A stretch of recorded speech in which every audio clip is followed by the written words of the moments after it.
Well, too soon. Hold it, too soon. So, okay, I have a lot of material to cover, and I usually bring a lot of stuff for you to think and read and consider. And first of all, I have to thank the organizers and the Piñero Neto and everyone who's been involved. They treat us like royalty, excellent hosts, amazing hosts. And this is fantastic so far, I think. How do you feel about this today? Are you learning something? It's fantastic. Very clear explanations.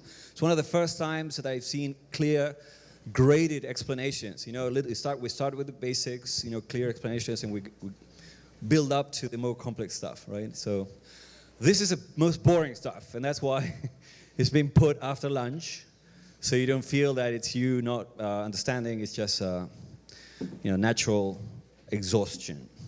So anyway, I've been working in AML, anti-money laundering, for the last 14 years, and the reason I got involved in this is I was fascinated by, first of all, I got into contact with Bitcoin while researching about crime, financial crime, right? Especially emerging technologies, right? Through emerging technologies.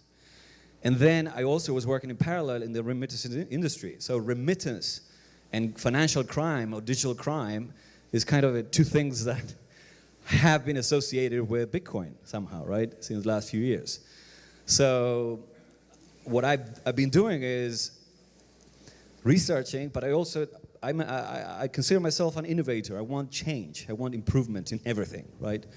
So when I was working in my company, Unidos Financial, I was employee number one in New York City, where I live.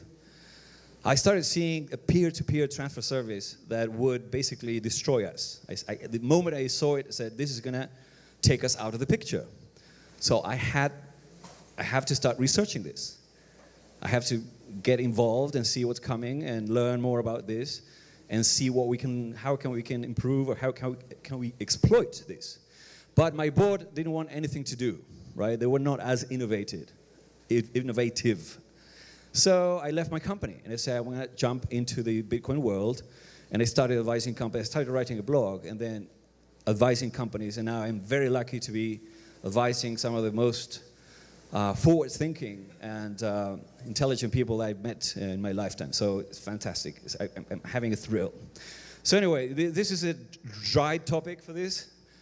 And I'm very opinionated, right? As an Argentine, I'm obviously going to give opinions about everything, even without solicitation or permission. So I will try to show as objectively as possible what has been going on in the world, and then, of course, give my opinions. And I hope they're helpful to make you think. And that's my only goal here, to make you think. All right, so the first thing I do to draw people's attention is that I've been claiming for years that Bitcoin was born regulated. It's already regulated. Before it was born, it was already regulated. So that seems to be attractive to some people, not to others, but that I claim that. And the reason is, and there's a lot of lawyers in the room, so I expect them to understand language. Language and definitions are very important, right, in the law? Okay, so when you see transmission of money or value as an alternative, so you start talking about, okay, value. What is value? You have to define value, right? And then you see this, cash or monetary equivalent, something that is equivalent to cash. So all these definitions, and then value that substitutes for currency, right? So anything of value that could substitute for currency is already listed or defined in some definitions in any laws around the world. So this is what, and I'm going to explain where it comes from. This is going to be very hard, very boring, but I'll try to make it entertaining. The second thing I do is to draw people's attention is what everyone has been doing. These are people that are already invested or are very interested in blockchain and Bitcoin technology. And usually it attracts the attention of ladies more than men. So I can see eyes veering towards the northwest there. So, but it helps, it helps draw people's attention. But those are people who are heavily invested researching this amazing technology, right? So, but let's start with regulation. What regulation is and what it's meant to be, right? So we as entrepreneurs, or anyone, any member of society is facing risks, right? We're all facing risks, and they are of different kinds, right? If you're in an enterprise, you're going to find threats to your environment that could be internal or external.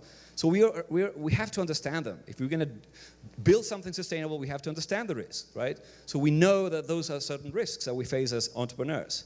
And then we know we have clients, we have audiences.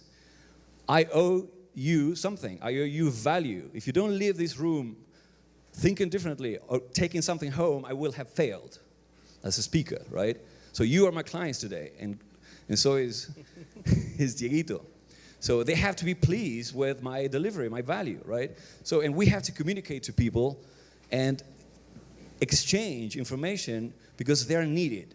That exchange is needed, right? So, and then of course we have the goals. And this is the most important part of all, the reason for regulation. So if you think about things, and this is something where I start giving my opinions, right? When we start reading the laws and the regulations and the letter of the law, the paragraphs and the sub-paragraphs and the subsections and the sections, some people are very, they have great memories and they remember everything. And one tends to highlight what they are good at, right? So people start quoting paragraphs, quoting sections, and they're impressive. Oh yeah, this guy knows a lot, right? But is that the purpose of regulation or knowing about regulation?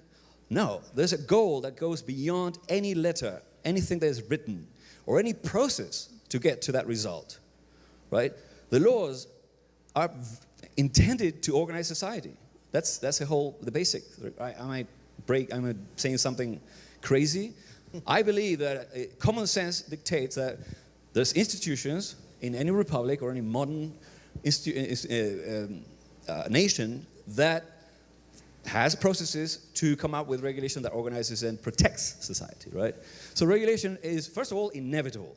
As long as we live in a society that has rules, there's rules of the game, we cannot come naked. Some people would like to come naked to events, but we have to wear something, right? So we have to comply with certain rules, right? Or norms, or habits at least, right? So it's very valid because it pursues very good goals, right? That's the spirit of regulation.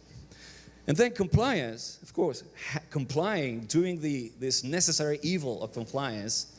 Many people believe, and I still do also, that sometimes this is necessary evil. We have to do it. It's an obligation. We cannot escape it.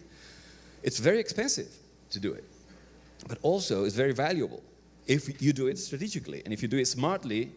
And if you invest in the right people, processes, and technology to build the right infrastructure, right? So, smart people, like you here, I suppose, understand it. So if you are a good business, if you have a long-term vision, you're going to talk to the best people possible to help you build it, right? You want the long-term sustainability, or you want success. Success is a goal, right? So smart people understand it, right? And then, on the other hand, on the receiving end or on the sending end of the regulation, there has to be enlightened leadership focusing on the goals, right? There should be. And in some jurisdictions in the world, we're seeing that. We're seeing people who are forward-thinking, who really think about societal impact, the improvement of society, the solution of problems, a better way of doing things, right? So people know it. And these two constituencies work together. They're smart. They sit down and have a dialogue. That's what respectful, intelligent people do. They talk and listen to one another. And then, of course, they focus on the goals, the spirit. What are we trying to accomplish with these regulations? That is, in my opinion, my theory about regulation, and I think what everyone wants to achieve as a business or as an entrepreneur. So entrepreneurs know that whatever they want has limits. And the intersection between what they want and what they have to do is what they can do. So that's it. So this is the reality. We cannot escape that. Of course, some people are trying to are so disruptive. They're creating such new things that there's no regulation, there's no definitions, it wasn't foreseen by the legislators and regulators that something would come up in the future like crowds, like the wisdom of crowds, like the internet, like devices that connect people person to person. That was not really foreseen. Hasn't been foreseen. So anyway, so this is the value of necessary. Now I'm now going to play the role of an entrepreneur. And this is again advice to both, to entrepreneurs and to people who are in the middle, servicing people, servicing companies, and regulators as well. This is a part of an article I wrote a few years ago, right? So if you have good compliance, if you're smart about compliance, you have a competitive advantage. Because you're going to be seen in the right light by your stakeholders. Even customers will trust you more if you have some semblance of organization, structure, service. And all these things that are listed as obligations in regulation, right? Second, again, reputation. From that comes reputation through the regulatory landscape. And number three, when you exit your business, there won't be any hidden liabilities. You will be totally transparent, you will have a safe and secure platform, and you'll sell it at the highest possible price.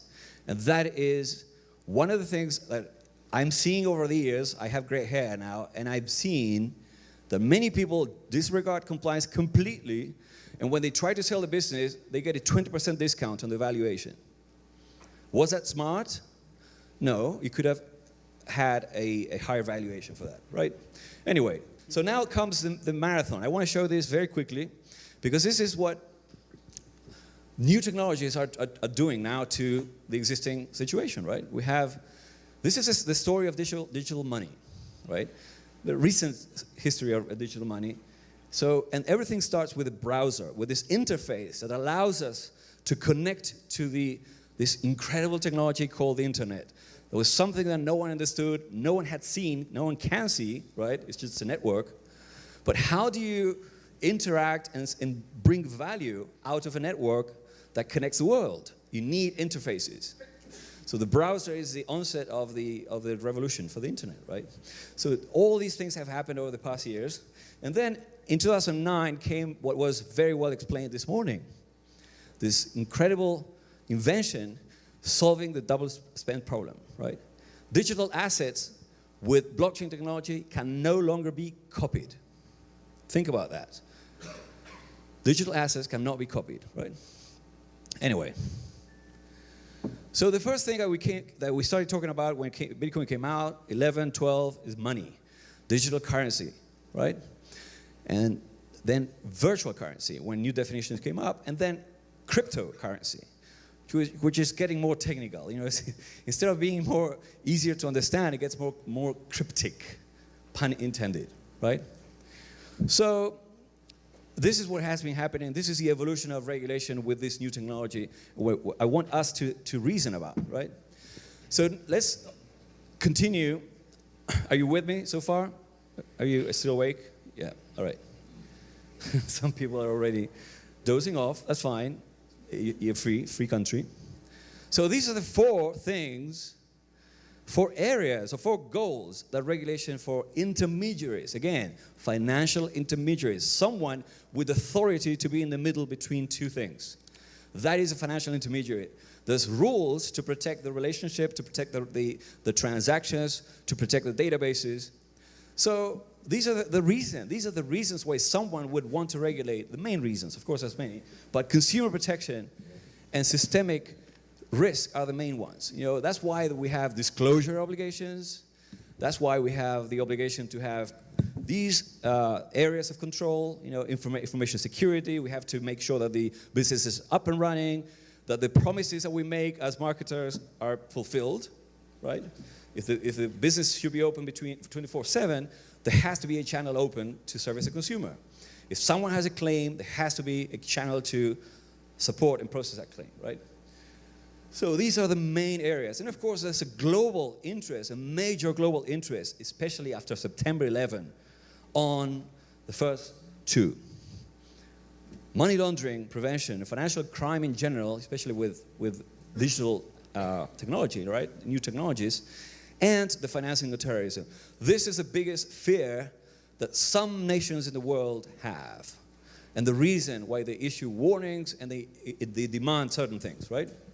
All right, so this is what I did in the first 3 years of getting involved with Bitcoin. I started writing a crypto timeline, and I collected all the news that related to risk management, right? And so I had this, I was tracking these over time, and I got tired. At the end of 14, it's too much.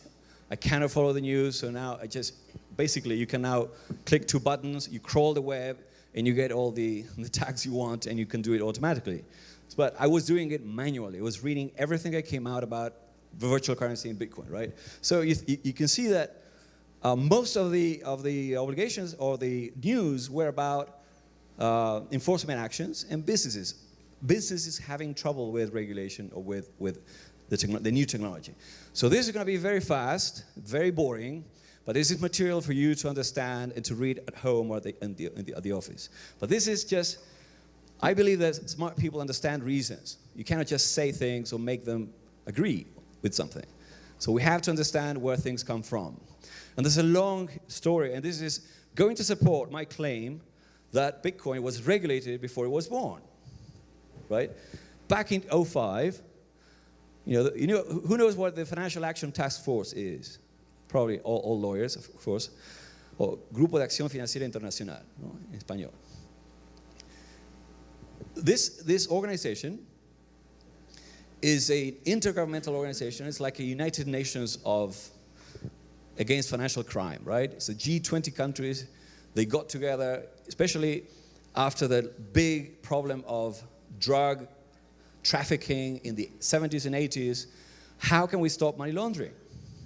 Financial crime derived from the trafficking of narcotics, right? So what they did is they created this organization, and they issued recommendations to each member state or each state in the world, all of the members of the GAFI, about what local regulation needs to do or should be doing, right? So one of the main recommendations says, again, transmission of money or value. This is taken from something that was written in 2005, right? So many countries immediately take the guidelines and make them into law. They made the laws based on the guidelines, the international guidelines to protect the world against money laundering, right? So that was out there in 2005, right? Then there was a report on new payments a year later, because this is the emergence of mobile payments, the internet, home banking. Remember these years, right? So they talk about what is undesirable for the world, what should not be accepted. That should not be accepted. Anonymity should not be accepted. Why? Because it attracts criminals. So anything that has the features of cash is attractive to criminals, right? That is written in the FATF guidelines, right? And then comes, okay, what happens, how the law works. Maybe all of these brilliant lawyers should be explaining this better than me, but the law has to be, first of all, enacted. So society has to decide that this is important, and the Republican institutions have to process the analysis of the issue and the recommendation of the policies, and they have to enact or pass legislation, right? And then comes the regulation. So regulation and legislation was implemented in most of the more civilized countries. So then comes the enforcement of the law, right? The police. So once the law is out, the executive power, through its police power, goes chasing those who break the law. It's as simple as that. And I try to explain it as I would my niece, my 14-year-old niece, right? So there was a huge indictment in the United States, a case against a service that was offering digitization of gold, digital representations of gold called e-gold. And look at the charges. Operating as an unlicensed money transmitter, conspiracy to commit an offense against the United States, and money laundering. So, and the owner recognized, we were financial institutions and we didn't know. So, of course, you cannot claim ignorance of the law. You have to understand that the activity you perform may be regulated, right? Okay, so that happened in '07.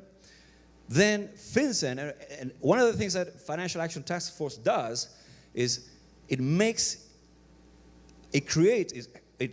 recommends that each nation create a financial intelligence unit, some centralized system or agency to control or to review processes and to receive reports from the financial regulating institutions to control or try to detect and then investigate money laundering. So every nation that is a member of GAFI has a a financial intelligence unit, which in Brazil is called COAFI, right? In the United States, it's called FinCEN, Financial Crimes Enforcement Network, within the Treasury Department, right? So they came out back then in 11, just Bitcoin had been born, 2 years old.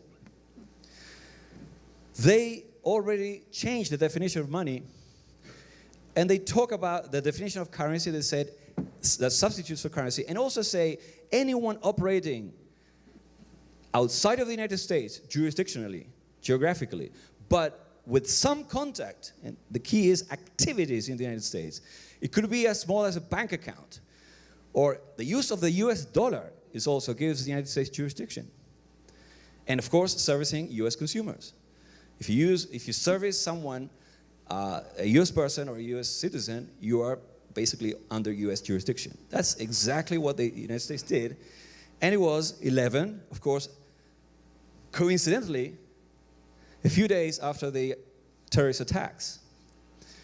So this is the birth of the extraterritorial reach of the United States of America. I know I'm making this very American-centric, but this is where most of the things happen, or start, right? Okay. So we can see that there's this. Then the FBI, the federal police in the United States, start talking about virtual currencies. And then there's a Bitcoin Romney blackmail. I don't know if you remember that. But the presidential candidate, Mitt Romney, was blackmailed with what's happening very recently right now with ransoms, right? So if you don't pay me in Bitcoin, I will disclose your net worth and your tax returns. So Bitcoin started to come up in the press, of course, always associated with negative stuff, because that's what sells, right? Okay, then Europe gets involved. They start analyzing the risks of virtual currencies. Then there comes 13. Then we have the groundbreaking moment of the guidance that comes out and says every exchanger of virtual currency with fiat or government issued or legal tender is a money transmitter. So being a money transmitter in the United States is one of the worst possible things that can happen to any company. And I'll tell you why. Because the obligations are extremely onerous. You have to build compliance controls. You have to comply with the federal layer of regulation. And then you have to get 52 licenses. Because there's a state-by-state, province-by-province regime in the United States, right? So now let's talk about Bitcoin and all that. Bitcoin already was seen back then as an anonymous money system, right? So anonymity was already fought by the international community. So Bitcoin was supposed to be anonymous, right? And then now they're money transmitters. Whoever is exchanging currency is a money transmitter, and they need to comply with all these regulations. So the currency and the platform and the technology starts off with the wrong foot, right? The focus was money at the beginning, right? Anyway, a lot of other things start happening. 13 was a year of a lot of law enforcement activity. A money system called Liberty Reserve was shut down. I don't know if you remember that. Huge system. It was a closed system. And look at the language in the indictment. Maintaining a customer base of criminals. So they were attracting criminals anonymously, and that's why you violated your obligation to control who you're doing business with. You cannot have an anonymous account, right? And then they were not registered. They were unlicensed, and of course, the system was really inexistent. It was fake. It was a fake company. It was, of course, operating a large volume. It had operations in Costa Rica and several jurisdictions, and that happened. And then, another report about anonymity. Anything anonymous is bad. That's the message, right? So, and then we have the system. 13 was a very busy year for regulation. A lot of New York starts talking about the bit license. And then the price goes up. The more the media hype something, the price, demand, and of course, that's how things happen. If there's a media hype, volume goes up, price goes up, right? And then Silk Road gets shut down. Silk Road was the Amazon of illegal substances or illegal products. You could buy and sell. So it was a marketplace, an online marketplace. And of course, which was the only currency accepted? Bitcoin, because it's the only cash type of currency that works over the internet, right? It can be transmitted over the internet, right? So there was a lot of, we started to see enforcement actions. Look at all these things. This happened all in 2014. And then we had the Mt. Gox scandal. Mt. Gox was one of the largest exchanges in Japan. And we just learned this morning, of course, that was one of our prominent industry member that was arrested for operating an unlicensed exchange, money transmitting business. Then we start seeing responses from the government. You go to the government, you ask, is this business regulated? Is this business not regulated? So you start engaging with the government, but there were a lot of businesses that were operating already, right? Okay. The Mt. Gox scandal created a huge wave of consumer advisories.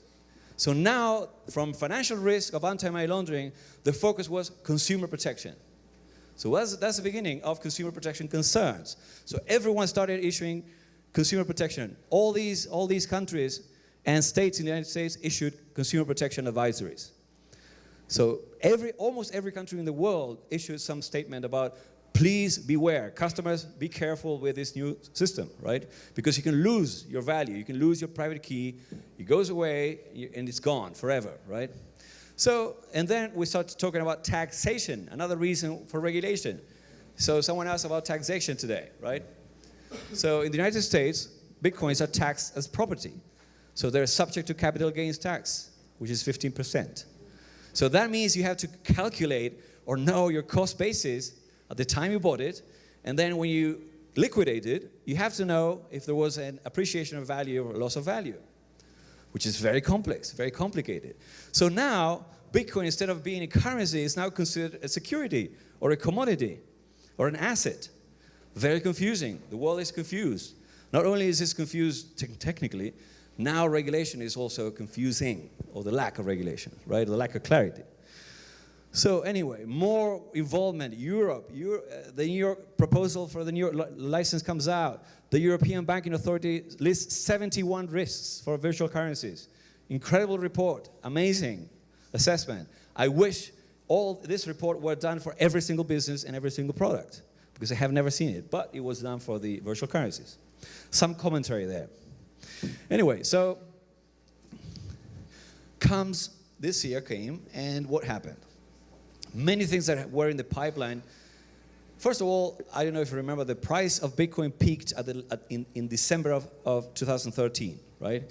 And it went down dramatically after the Mt. Gox collapse, and it has stayed down since late 14 till now, around 250, 280, right? 230 early in the year. So this is the beginning of the year. So the currency has stabilized, the value of the Bitcoin, of the token, has stabilized in the marketplace. And now we have some developments, right? We have, I have them here because I didn't want to list all of them. It was going to be too boring. You're already bored enough, right? But the founder or the administrator of Silk Road gets found guilty and charged with, convicted. So this year we had this first guy that was running, apparently, allegedly, but then confirmed by the courts in the United States, life in prison. So running a marketplace where you enabled the purchase of illegal currencies, illegal substances, gets you life in prison. 27 years old.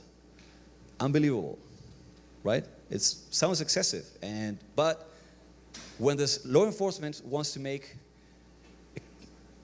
send a strong signal, and that is what law enforcement, the initial cases serve for. They're initial signals for the rest of the industry, right? So, and then we started seeing some other fines for some companies, compliance failures, et cetera, right? But anyway, and another thing that was very interesting is that 2 agents, Drug Enforcement Administration and some other federal agents that participated in the Silk Road case were found to have stolen Bitcoin, right? So imagine you're investigating, you're a detective, and you're investigating, and you found a bag of, oh, here's a suitcase with $2 million. I'm going to take a few to my home. So they stole money that was part of the case that was seized, right, by the authorities. So, but what happened? Of course, they were investigated, and they were indicted because they were found. The blockchain technology, the transparency of the blockchain, allowed federal investigators to catch their own agents. So these guys are now facing jail time because they were caught thanks to the transparency of the blockchain. So we have these conflicting things. We have this money thing. We have this asset. Is it an asset? Is it risky? Is it not risky? Is it a conduit for money laundering? Is it bad for consumers because it's difficult to understand? You can lose it. You never recover the password. It's gone forever. And now we have this ability of law enforcement to really understand what's going on with the tracing money, right? So when people said that Bitcoin was anonymous, untraceable, now we see that it's a tool for surveillance and control.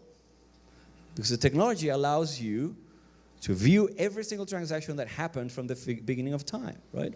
So anyway, so this is the story of Bitcoin and law enforcement in the past, I would say 5 years, right? The first 5 years of age. And this is the first iteration of the technology. The first application, what we call blockchain 1. As predicted this morning, you were going to hear the word blockchain many times. So and this is blockchain 1.0 is money, is Bitcoin as a token that transmits money. But the interesting thing is now, in 15, the focus has gone from Bitcoin as money to Bitcoin as blockchain technology, the platform underlying, the incredible invention underlying this token that cannot be copied, right? So, and this is what's happening today. It's a reality. And we're going to hear from Constance later today, in a few minutes. And this is what's going on today. There is new technologies are emerging based on this invention. It's like any good thing, it triggers different versions that are improvements or that attempt to be improvements. Of course, none of these inventions has the scale and the first mover advantage that Bitcoin had, because Bitcoin was the first successful blockchain technology. So this is what's going on. Now we're trying to see, there are public blockchains and there are private blockchains. So banks are investigating the use of the blockchain, the Bitcoin blockchain, but they're also investigating, what if I create my own blockchain? What if I have a centralized system, but because of the security features, the protections of the cryptography, now I can lower my costs, increase my margins. So there's a business incentive to investigate this new technology right now. Huge. And we saw how the banks are trying to investigate and research this. So, and there's blockchain types of technology now that have no coins, have no tokens. Of course, they're private. They're arguably centralized, meaning they have the same problems like any centralized system has. It can be hacked, but it has this blockchain type of security feature that is very unique, and it's really a computer science breakthrough. So we have this discussion going on right now, and you have to know that this morning we'll be talking about the blockchain technology for Bitcoin only, but there's others. Yesterday was the Genesis block for Ethereum was launched in Berlin. Ethereum is a highly programmable blockchain type of technology platform that will allow people, companies, to create all kinds of contracts. You can program anything with more programmability than in Bitcoin. But of course, it has to grow into a certain scale and it has to evolve as a technology, as Bitcoin is. Something else that's happening today, and this is where I appeal to the senses and the intelligence of regulators and policymakers and government people. There's a lot of regulatory arbitrage going on. You know what this means? This means that if I have a very restrictive jurisdiction, I move my operations to a less restrictive jurisdiction, right? So this is going on right now. Lots of companies, many companies, I would count probably over a dozen or almost 2 dozen companies in New York City, where I know the environment, they're all moving to London, for example, or to Singapore, or to Hong Kong, or to Japan, Luxembourg, Switzerland. And why not South America? Could be an option, right? Meaning, that means, look, think about what this means. It means that innovation and jobs and investment is being driven away by restrictive regulation or uncertainty about regulation or restrictive regulation, right? So these are the dichotomies I see going on right now. I see conservative governments and progressive governments. I see aggressive and permissive law enforcement. I see formal and substantial concerns. Some people are concerned about the formalities of regulation, while few others are focused on the substantial and the proportion of the regulation. For example, Japan. Japan said openly, until we see substantial risks for consumers, and mind that Mt. Gox was based in Japan, right? Mt. Gox, the largest exchange, was based in Japan, and in spite of the shutdown and the collapse of that company, the government said, we still believe that this technology should be given a chance. That I called enlightened leadership. That's my personal opinion. And I said earlier I was going to give unsolicited contrarian advice. So since no one complained, I'm giving you unsolicited contrarian advice. Okay. So anyway, so what's happening with these new technologies, and it's amazing, it's making us think about everything. It's making us challenge the concepts of everything. And how are we on time? Are we good? 5 more minutes? Okay, so this is my closing statement, but I have a second part of the regulation, of the presentation, Freudian slip. And I want you to allow me, if you care, to discuss some policy problems or issues in regulation. But let's talk about this. These are real statistics created by the World Bank, right? This is a picture of the level in which formal financial services exist in the world. Of course, the grayer the Northern Hemisphere, the more advanced financial services there are. And of course, it's correlated with development, with infrastructure, basic needs covered like energy and water and basic and other needs. And of course, you see that 80% of Africa doesn't have payment systems. Imagine living in a world where, first of all, let's talk about the currency itself. The fractional reserve system allows countries to exploit, unfortunately, if they're poor managers or irresponsible managers, to exploit the currencies of their societies. And it happens in societies that have no regulation or no control or no integrity.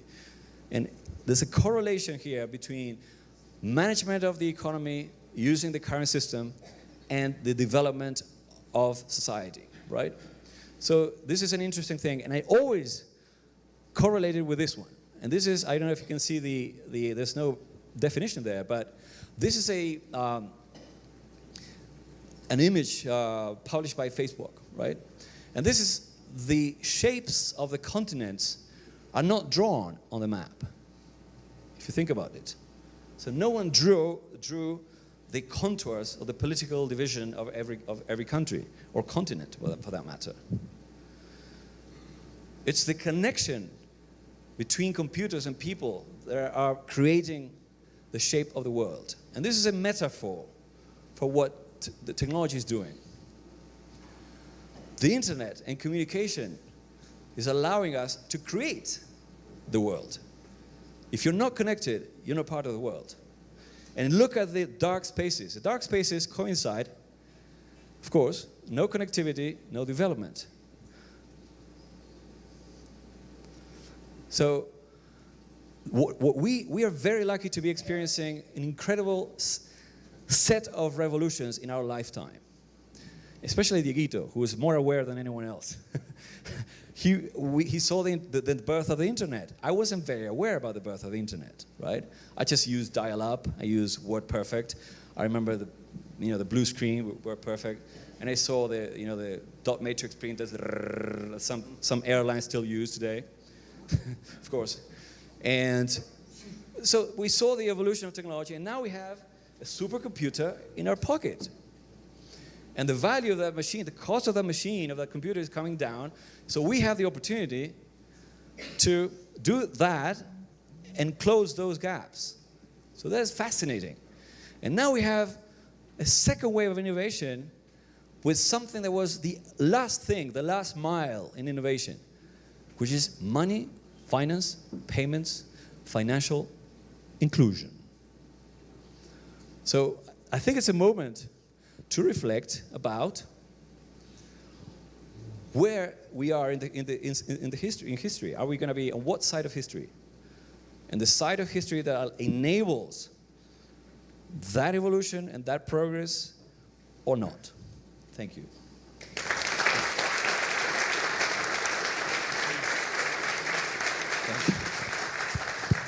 Now, before you go, this is a part where we discuss policy.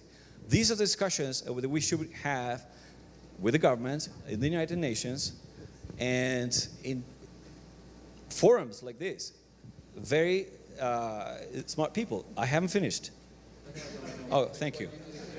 So, no, it's not a Q&A. There's 5 more slides that I need to show. Oh, that's it. I'm sorry that it sounded rude. Yeah. Okay, so I thanked you, honestly. Thank you so much for your attention. Some of you were sleeping, but fine. I understand. It's after lunch. So, but this is what the Bitcoin and cryptocurrency and blockchain. And now, please listen to what Constance has to say in the next presentation. This is going to be the future of blockchain, of what can happen.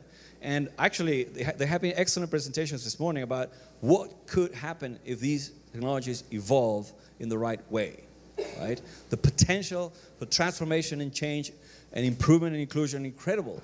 The impact on society and civilization are really incredible, right? But we have to solve some problems. So imagine money. We saw Gabriel's presentation this morning.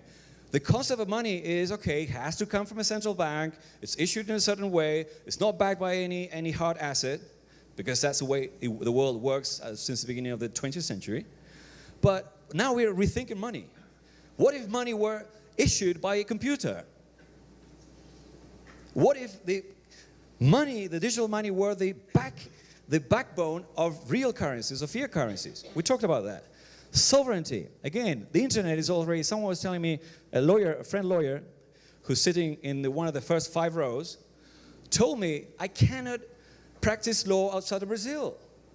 And I'm good at law. I understand the law. For example, that's why I enjoy not being a lawyer, because I know anti-money laundering regulation, it's global. So it's like, and I speak English, which is a global language. So you have these advantages of being global. Imagine if money, of sovereignty, the frontiers of countries could be erased with this new type of technology, right? So another thing, security. Security is based on access control, layers of control. People second-guessing one another. I don't know. I don't know if I can trust Gabriel. I don't know if I can trust Diego. I don't know if I can. So it's about distrust. I don't know if, what if I'm taking something valuable from Pinheiro Neto? Maybe I'm stealing something. That's why there's surveillance cameras everywhere. And that you have to sign and get a picture. So it's about controlling access. But what if we could forget about that and trust that the system will never cheat? Or that we cannot cheat because the system is very safe. So that is making us think about that. Regulation, not to mention that. Property. Identity, law, and government and governance. All these things are being questioned. And here are my concerns. These are things that I have been thinking a lot, and this is the most controversial part. Maybe we don't want to discuss it here, but we're among friends and no one is watching. My citizen may be taken away when I'm back this week. But anyway, so this is what's going on today in the world. If you think about it, there's a huge emphasis on that, on those things at the top. National security and crime deterrence are top priorities on the list of governments. I have to protect my interests as a nation. I cannot allow terrorism to happen. And there's an unintended consequence there. By forcing people to identify themselves or to have a national identity document, they're excluding 2/3 of the world from the financial services. So maybe no one designed this. No one said, oh, we're going to exclude people, we're going to let people die in Somalia. No, but it's happening. Right? Then, heavy hand, law enforcement. A guy creates a marketplace where you can buy and sell drugs, which is a private act. Is it a private act? I know, according to the lawyers, I don't know. Buying and selling drugs. Is it? Okay, well, whatever. It's illegal. Anyway, but this guy, 27-year-old, well, apparently something's wrong, but life in prison, probably too much. So, and then stick over carrot. So this emphasis on punishment rather than creating incentives is causing some harm in society. I believe, again, this is my unsolicited contrarian advice or opinions. So what if we start changing that attitude or changing the approaches and measuring really the impact of our actions? What if we start measuring? Everything is digital today. We can measure everything. 20 years, 15 years ago, 10 years ago, we couldn't measure anything. It was all on paper. But now everything leaves a digital trace. That's why there's so much analysis of some companies are exploiting this. There's a lot of opportunities to use that. And then, what if we use new ways of identifying people, as Dieguito said today, based on behavior or based on reality rather than the seal of approval stamped by a government, right? So we exist because some authority says that we exist as humans. Think about it, right? So these things need to be rethought. Same with identity. So who says? First of all, not everyone has identity systems, right? So many people are left out. There's a huge problem in Southeast Asia with the exploitation of children for prostitution. Children, right? Why is that possible? Because they don't have identity documents. They don't exist. Why don't they have identity documents? Because the government is corrupt or incapable of producing a system that does it. So identity, when the government does it wrongly or does not do it properly, it creates problems. Why not have real identity, biometric identity, distributed identity systems? There's a lot of research at MIT, friends of ours, who are working on systems that allow for privacy and also ultimate security and visibility for law enforcement and control for the user, for the owner of the identity. Those technologies exist today. It's a question of really investing in creating them, right? And finally, we have this emphasis on disclosure, transparency. So there's an emphasis on, tax compliance is a huge thing today. Bankers know this more than anyone else. We don't know it because we're not wealthy, right? Some of us. But if you have money anywhere in the world, the United States of America has the authority to force any bank to disclose those funds to the IRS. And it's now getting reciprocal. Just as you charge Americans at the airport to come in, because they charge you for the visa, reciprocity. So it is creating a lot of privacy and disclosure and identity. All these things are creating friction. And again, we could be doing a lot of other things. And this is the most forward-thinking two thinkers I found very interesting that we should be researching very, very deeply. One is Tim O'Reilly. He wrote a Open Data Algorithm Regulation, an article in a book about 5 years ago about algorithmic regulation. Bitcoin has an algorithm. These systems have algorithms, sets of rules, right? And he's talking about exactly what I was just saying. And I said that before I read this because we see that these things are converging and we can all make these analyses, right? So if you can create regulation based on understanding the desired outcome. What is the desired outcome of anything? Health, the goals we saw earlier, right? Health, safety, security. All these goals, if you understand the goal, then we can create any control that protects the goal, right? So you have to start with the outcome. Then measure in real time, then create the rules, and then analyze. And then a loop. And this can be done with computers today. We could have regulation. I wrote an article about how prudential regulation can stop existing if we have transparent systems. So why does an auditor come to see my books once a year? Think about that. Because they don't trust that I'm telling the truth. Right? Why does Deloitte or whoever is, why do they come and audit my books? Because I could be cheating. I could be playing an Enron, right? Of course. Now they have more regulation for disclosure. Sarbanes-Oxley. But anyway,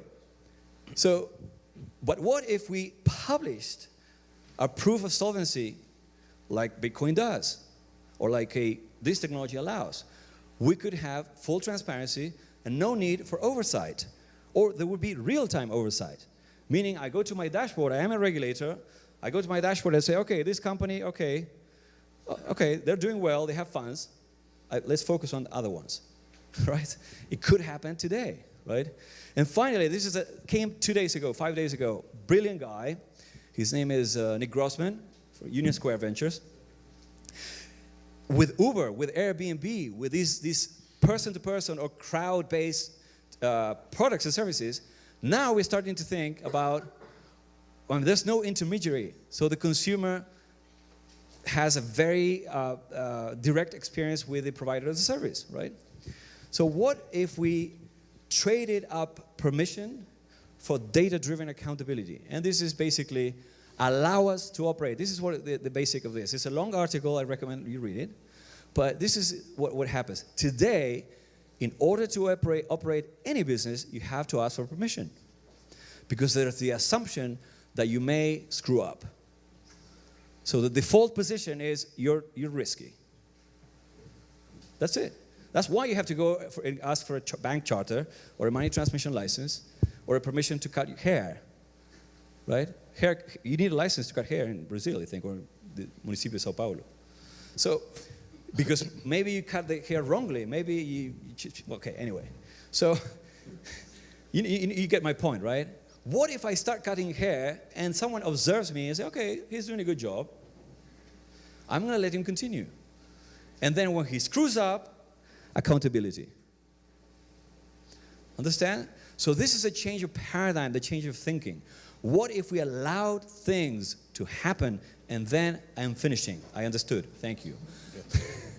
What if we allowed things to happen and then observed through real observational data what happened and then acted on it? Thank you very much. Bye.